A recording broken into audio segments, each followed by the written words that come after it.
皆さんこんにちは、みやまです。本日はじゃん、こちらナッシングイヤーワンという完全ワイヤレスイヤホンを実は先行レビュー用としていただいたので、こちらご紹介していこうと思います。で、こちらのイヤホンなんですが、発表された時からこの見た目のスケルトンのかっこよさかなり話題になっていて、私自身もめちゃくちゃ欲しいって思っていたんですよ。ただ具体的にどんな機能がついているのとか、あとは音質ノイキャンはどの程度なのかっていう風に気になっている方も結構多いと思うんですよね。なので今回は見た目はもちろんなんですが、性能周りについても詳しくお届けできればなと思います。まず最初にざっくり結論から言ってしまうと、このイヤホンの見た目が好き、デザインが好きという方にはもう大変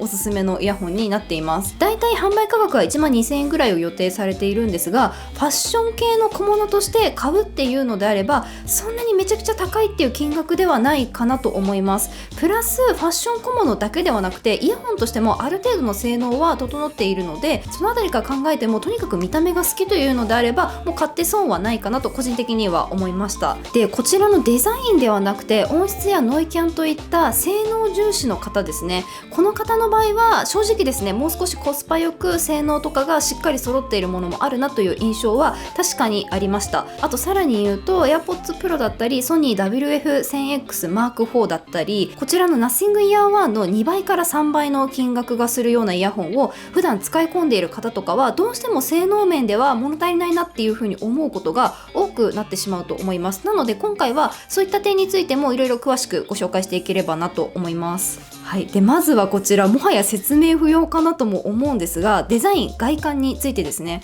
このスケルトンでサイバー感があふれる感じがもう本当に気になっていた、惹かれていたっていう方も多いんじゃないかと思うんですよね。私もまさにその一人で、広角機動隊とかブレードランナーとかああいったちょっとサイバーパンクチックな世界観とかが好きな方には非常に満足していただけるようなデザイン外観になってますね。で、こういう基板の中身が見えるようなこうメカミカしさを残したスケルトン風のデザインって80年代90年代ぐらいにも一回流行ったと思うんですけど、全然古い感じがしないんですよ。このナッシングイヤーワンは今時っぽいすごくスタイリッシュさっていうのもしっかりデザインの中に取り組まれていて、やっぱりさすがこの見た目のかっこよさで話題になっただけあるなっていうような感じでしたね。こちらのイヤホンの軸の部分同様、ケース自体もスケルトンの素材を中心に構成されたデザインになってます。特にここの外側の部分はほとんどスケルトン素材でできていて、ここの充電の基板とかが入っているところだけ少し中身が透けて見えないような形になってますね。で、このスケルトンの素材なんですが結構硬めの素材感になってます。なのでやっぱり落としてしまった時とか、あとは重たいものを上に置いた時とかは少し割れやすそうな感じにも見えると思うんですが、結構分厚い素材感でできてるんですよ。なのでこちらの素材割ろうとしたら結構強い衝撃とかを与えないと割れないかなっていうような感じですね。で、ケースのここの蓋の上の部分なんですけど、こんな感じでへこみができるようになっていて、イヤホン本体を中にしまった後にここのへこみの部分がイヤホンが中で動かないように固定してくれるような役割を担ってくれています。で、プラスここへこんでいるので、例えばこうポケットとかに入れた時とかもここのへこみの部分に指を引っ掛ければ結構取り出しやすいみたいな形になってますね。で、ここのケースの蓋なんですが、こうパカッと90度近くしっかり開くようになっていて、イヤホン本体も非常に取り出しやすいですね。このあたりは結構ありがたいなと思いました。で、イヤホン外すとこんな感じの見た目になってますね。ここに金属の接続端子があって、こことイヤホンが触れ合うことで充電できるっていうような仕組みになってます。で、この充電用の接続端子のすぐ上の部分なんですが、ここにおそらくマグネットが仕込まれていて、イヤホンをこのケースに近づけると割とすぐピタッと吸い付くような形でくっついてくれるような形になります。なのでよっぽど強く振らない限りはこういう風にひっくり返してもイヤホンが落ちないようになってますね。で、ナッシングイヤーワンはイヤホン本体にこう丸ポチがついているんですが、右耳用は赤で左耳用は白の丸がついているので、これ左右の見分けがすごく簡単につくようになっています。で、ケース本体に関してもここイヤホン本体と同じように右側に赤い丸ポチがついているので、この辺り結構感覚的にすぐケースにしまえるようになっているのも非常にありがたいポイントかなと思います。で、ケースの大きさについてなんですが、こちらほぼ正方形の形をしてしていて、縦も横もどちらも 5.8 センチぐらいですね。で厚さは 2.4 センチぐらいあります。ここ最近発売された完全ワイヤレスイヤホンのケースの中ではそこそこ大きい方の部類に入るかなと思います。ちなみに AirPods Pro と比べるとこれぐらいのサイズ感の違いがありますね。スキニーパンツのポケットに入れるのにはちょっと大きいかなっていうようなイメージがあるかなと思います。でケースの側面なんですが、こちら側にペアリング用のボタンと充電用の USB-C ポートがついています。 USB-C 経由の充電であればケースを10分充電するだけで最大8時間再生できる急速充電にも対応しているとのことでした。でさらに充電で非常に嬉しいなと思ったのが、なんとこちら地域格のワイヤレス充電に対応しているんですよ。なのでこういったワイヤレス充電のところにポッと置いてあげると、はい、こんな感じですぐに充電することができるようになります。ただワイヤレス充電だと急速充電には対応していないので結構ゆっくりのペースで充電されるので、急いでいる時はこちらの USB-C 経由で充電するのが大変おすすめですね。続いてイヤホン本体についてなんですが、ここの軸の部分がスケルトン素材になっているちょっと特徴的なデザインになってますね。はい、で左右並べるとこんな感じなんですが、 AirPods に非常に形が似ていますね。ただ AirPods は全身真っ白なのに対してこちらのナッシングイヤー1はここの軸の部分を中心に黒の基板をこうスケルトン素材で囲んでいるっていうようなデザイン感になってます。でこの軸の部分にはナッシングイヤー1とドット風のフォントでテキストが入っているような形になりますね。これ残念ながら LED とかではなくプリントされたものかなと思うので光ったりとかはしないですね。ここ LED とかで光ったらさらにポイント高かったかなと思うので、この辺りはちょっと次世代機とかに期待したいなと思います。でここのスケルトン素材の部分なんですが、透明度もかなり高い感じになっています。今のところ全然黄ばんでるところとかは一切ないですね。こっちのケース同様本当にクリアな透明の色をしているっていうような感じです。で今後黄ばみそうかどうかっていうところなんですが、これに関してはちょっと使ってみないと何とも言えないですね。ただ現状は本当に綺麗な透明の色をしています。でこのイヤホン本体は IPX4 の防水仕様になっているので、軽い雨とかあと汗ぐらいだったら全然問題ないような形ですね。スポーツする時とかにもつけていただけると思うんですが、その場合とかはなるべく外音取り込みモードにしたりとか、激しい運動の時とかは外していただく方がより安全かなと思います。イヤホン本体を AirPods Pro と比べるとこんな感じですね。見た目かなり似てるの分かりますかね。ただ AirPods Pro の方がわずかに大きいですね。ここの縦幅の長さも AirPods Pro の方が大きく感じますし、あとここの耳に入れる部分ですね。ここに関してもわずかに AirPods Pro の方がちょっと大きくできているかなっていうような感じがします。で違う部分で言うとやっぱりここの軸のところですね。 AirPods Pro は見ていただいた通り軸が真っ白なので、耳にかけた時もAirPods Pro つけてるなってすぐ分かるようなデザインになってるんですよ。ただナッシングイヤー1に関して言えばここの軸の部分が黒になってるので、耳につけた時結構髪の毛とかに紛れてそんなに目立たないような感じになりますね。なのでつけた感じのその外から見た印象っていうのは結構対照的な印象になるかなと思います。でイヤーピースに関してなんですが、ここの穴が縦長の形になってます。なのでサードパーティー製のイヤーピースを付け替えるときはちょっと慎重に選ぶ必要があるかなっていうような感じですね。で素材自体は一般的なシリコン素材でできていて結構薄い素材感かなっていうような形です。こちら AirPods Pro とイヤーピース部分比べるとかなり似てますよね。穴が縦長のところもそっくりなんですが、 AirPods Pro はちょっとここのイヤーピース特殊な付き方をしているので、残念ながら AirPods のイヤーピースをこっちのナッシングイヤー1に使うみたいなことはできないような形になってます。でバッテリーの持ち時間に関してなんですが、ケース込みの場合はノイズキャンセリングや外音取り込みモードを一切使わないと最大で34時間持つような形になっているみたいですね。ノイズキャンセリングをオンにした場合はケース込みで最大24時間持つみたいです。でこのイヤホン本体のみのバッテリー駆動時間なんですが、ノイズキャンセリングをオフにした場合最大 5.7 時間というような形でした。で残念ながらノイズキャンセリングをオンにした場合、もしくは外音取り込みモードをオンにした場合のバッテリー駆動時間というのが公表されてないんですよね。ただ基本的には皆さんこのケースと一緒にイヤホン本体持ち歩くと思うので、よっぽどこちらつけっぱなしにしない限りは一日中電池は持つっていうような形で思っていただければいいのかなと思います。でこちらイヤホン本体のつけ心地に関してなんですが、かなりいいです。というかぶっちゃけですね、ほぼこちら AirPods Pro と同じつけ心地ですね。なのですでに AirPods Pro 使っていて、この AirPods Pro の付け心地に一切不満がないっていう方は、こちらのナッシングイヤー1に関しても同じぐらいの時間帯は全く問題なくつけ続けられるかなと思います。はい、で続いてペアリングに関してなんですが、このサイドの部分にペアリング専用のボタンがついているので、ここのボタンを長押ししながら各デバイスの設定画面の Bluetooth のところからナッシングイヤー1と表示されるデバイスをタップしてあげてペアリングするっていうような流れになりますね。1.5 注意いただきたいんですが、このナッシングイヤー1をペアリングするときなんですけど、ここのペアリングボタンを長押しするときは必ず蓋を開けた状態で長押しする必要があるので、その点ご注意ください。ちなみにイヤホンは耳につけてても、ここのケースにつけっぱなしでもどちらでも大丈夫です。今の時点ではこの蓋を開けた状態でここのボタンを長押ししてあげるっていう必要があるっていうことだけ覚えておいていただければなと思います。ただ私自身は結構ここ蓋が開いてないとペアリングできないっていうのにもしかしたら気づけない方もいるんじゃないかなと思って、ちょっと気になった点だったので、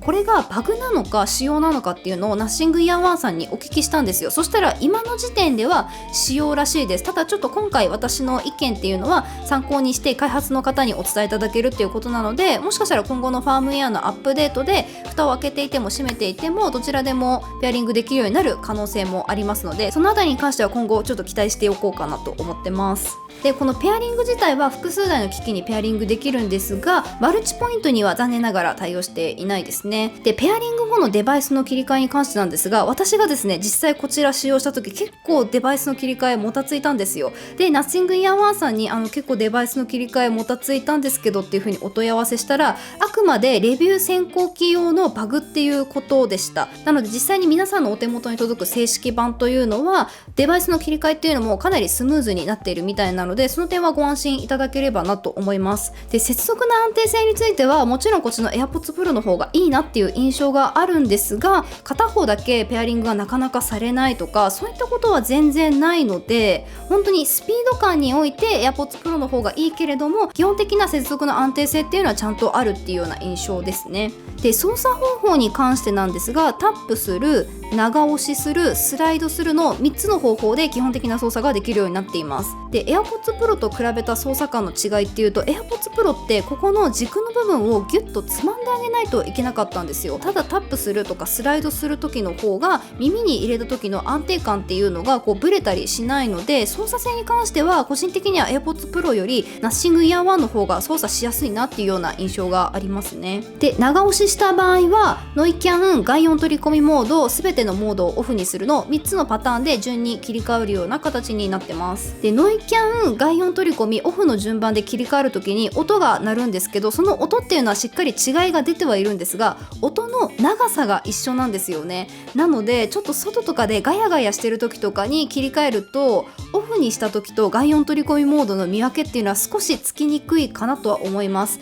ただ切り替わる順番っていうのがノイキャン、外音取り込み、オフの順番で必ず切り替わるので、そこの切り替え順を覚えておけばそんなに混乱することはないかなと思いますね。で音量調整についてはこの軸をスライドさせることで音量を上げたりもしくは下げたりっていうようなことができるようになってます。実は AirPods Pro ってこのイヤホン本体で音の上げ下げができないんですよ。なのでこの点に関してはこのイヤホン本体で音の上げ下げがかなり感覚的にできるので、めちゃくちゃありがたいなっていうような印象ですね。はい。でこのナッシングイヤー1なんですが、こちらイヤー1という名称の専用のアプリがちゃんと作られています。1万円前後のイヤホンってそもそもアプリがなかったりするので、このあたりはかなり嬉しいですね。しかもこのアプリ見ていただいて分かる通りめちゃくちゃかっこいいんですよ。でアプリに関しては検索してももちろん出てくるんですが、この付属のすごくかっこいい QR コードからダウンロードすることもできるので、購入して Bluetooth つないだら必ずこのアプリダウンロードするようにしてみてください。でアプリホーム画面のキックボタンなんですが、こちらからはサウンド系の設定ができるようになっています。例えばノイズキャンセリングの強さをライト、マキシマムで選べたりとか、外音取り込みモードに変える、オフに変える、あとはイコライザーを4種類の中から選べるような形になってます。でホーム画面右側のタッチというボタンを押していただくと、こちら基本的に操作系のカスタマイズができるようになっています。例えば左耳はトリプルタップを次の曲にするのか前の曲にするのか、それとも何も反応しないようにするのかっていうのが選べるような形になってますね。これデフォルトでは次の曲になっているんですが、私は左側はトリプルタップしたら前の曲に戻すっていうのが感覚的に分かりやすいなと思ったので、前の曲に設定しています。で、タップ&ホールドは長押しの操作のことですね。こちらはノイズキャンセリングモードを変更するのか、それとも何も反応しないようにするのかの2パターンから選べるような形になってます。残念ながらナッシングイヤー1ではSiriを立ち上げるような操作っていうのはちょっと今のところカスタマイズできないような形になってますね。で、右耳も基本的には左耳と同じような項目がカスタマイズできるようになっています。アプリに関してはやっぱり1万円前後のイヤホンということがあって、かなりシンプルなデザインになっているかなと思います。続いてはノイズキャンセリング機能についてご説明しようかなと思うんですが、こちらに関しては基本的なノイズキャンセリングの機能はしっかり備わっているっていうような印象ですね。1万2000円のイヤホンの割には結構効きはいいんじゃないかなと思います。ただ低音のゴーッとした音とかは結構カットしてくれるんですが、人の話し声すごく聞こえます。これがこのナッシングイヤー1のノイズキャンセリングの欠点と言えるところかなと思いますね。なのでカフェとかで話し声とかが聞こえるのが嫌っていう方とかは、このナッシングイヤー1のノイズキャンセリングっていうのはちょっと相性が悪いかなと思います。で、全体のそのノイズキャンセリングの効きの強さっていうのもAirPods Pro と比べるとやっぱり一歩二歩劣る印象ですね。このあたりはやっぱり1万円台前半のイヤホンっていうのもあるので、ちょっとしょうがないのかなっていうような点はありますかね。で、先ほどの専用アプリでノイズキャンセリングを2段階から調整できるんですが、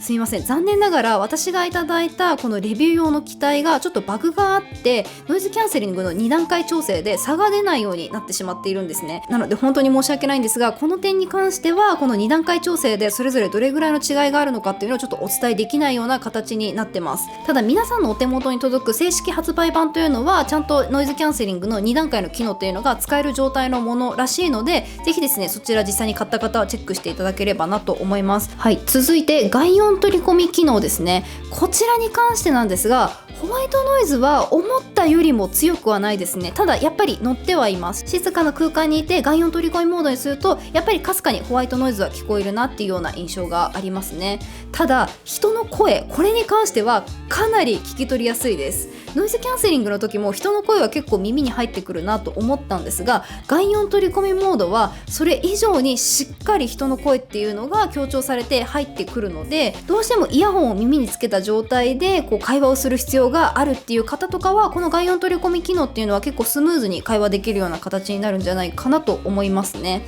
ただその音の自然さっていう点で言うと、やっぱり AirPods Pro とか WF1000X Mark IV の方が全然音のその自然な感じっていうのはありますね。続いてイヤホンで最も大切、肝心と言っていい音質に関してなんですが、これなんですけど、ものすごく素直な感想を言うと、思ったよりも音がいいっていうのがもうまず一番に思った感想でしたね。音の鳴り方に関してはかなりフラットなイメージで、個人的にはこの音に関しても AirPods Pro と結構似てるって思いました。ただやっぱり AirPods Pro とこのナッシングイヤー1って値段の差は2倍以上あるので、音質の実際のその質の高さで言うと AirPods Pro の方が質は高いです。やっぱりどうしてもちょっとだけ上の方に雑味というか、その解像度の低さみたいなのは少しだけ感じてしまうかなっていうところはありますね。ただ1万円台前半というかほぼ1万円のイヤホンという中では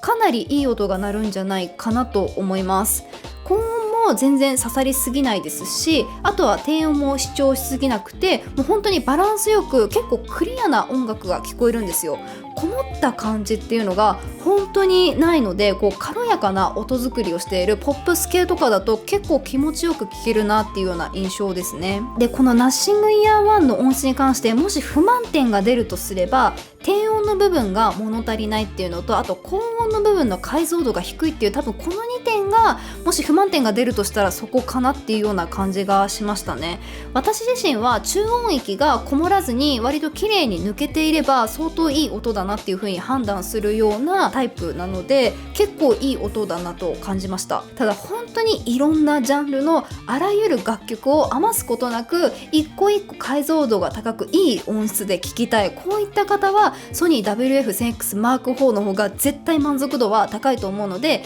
あくまで1万万2000円のデザイン重視のイヤホンの中では相当いい音質ではあるけれども、音質重視で選ぶんだったら他にもたくさん選択肢があるよっていうのだけはしっかり意識しておいていただければなと思います。続いて音の遅延に関してなんですが、 YouTube、Netflix なんかの基本的な動画配信サービスは音ずれは感じませんでしたね。全然大丈夫でした。ここに関しては毎回言ってるような気がするんですが、ここ最近の完全ワイヤレスイヤホンでやっぱり音ずれが起きてるっていうのはもうほぼほぼないですね。ただ音ゲーに関しては残念ながらこちらは難しかったですね。音ゲーをする場合はやっぱりそのアプリの個別の設定っていうのをしていただく必要がある形になります。続いてはちょっと細かい機能周りをご紹介しようと思うんですが、個人的に面白いなと思ったのがイヤホンを探すという機能ですね。まずアプリのホーム画面を開いていただいたら、右上の3点リーダーをタップすると上から2番目にイヤホンを探すという項目があります。でこのイヤホンを探すをタップするとこんな感じで真ん中に青い再生ボタンが出てくるんですね。でこれをですねタップすると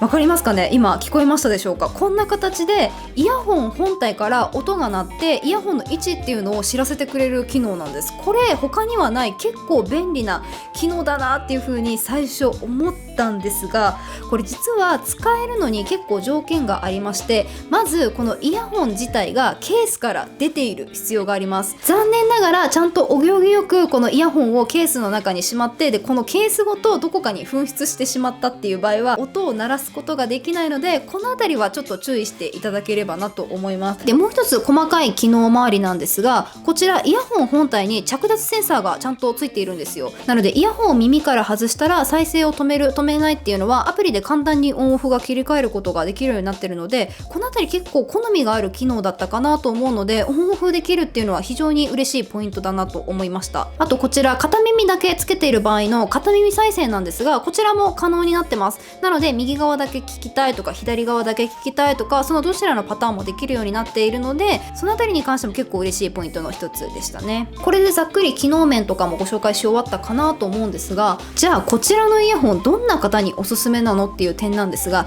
やっぱりですね、何よりもこのイヤホンのデザインが好きな方ですね。この方に関してはやっぱり買った時の満足度っていうのはかなり高いんじゃないかなと思います。私自身も実際こう手にして箱から開けて出した時の満足感っていうのは本当にたまらなく高かったですね。あとはそこそこの機能性でも満足できる方ですね。やっぱり1万円前後のイヤホンなので、そのレベルの機能で問題ないよっていう方は大変おすすめのアイテムかなと思います。あとは購入後にちょっと気になった点があったとしても気長に改善を待てる方っていうのもこのナッシングイヤー1向いている方かなとは思いますね。結構積極的にファームウェアアップデートとかをしてくださる会社さんっていうようなイメージで、おそらく発売後も今後何か皆さんが気になるところがあって、それを会社さんの方にフィードバックしたら結構直してくださるんじゃないかなっていうような企業体制のイメージっていうのは今回いろいろやり取りをしてみて感じました。で逆に他のイヤホンの方がおすすめだよっていう方に関してなんですが、コスパ重視の方ですかね。本当に機能だけの話で言うと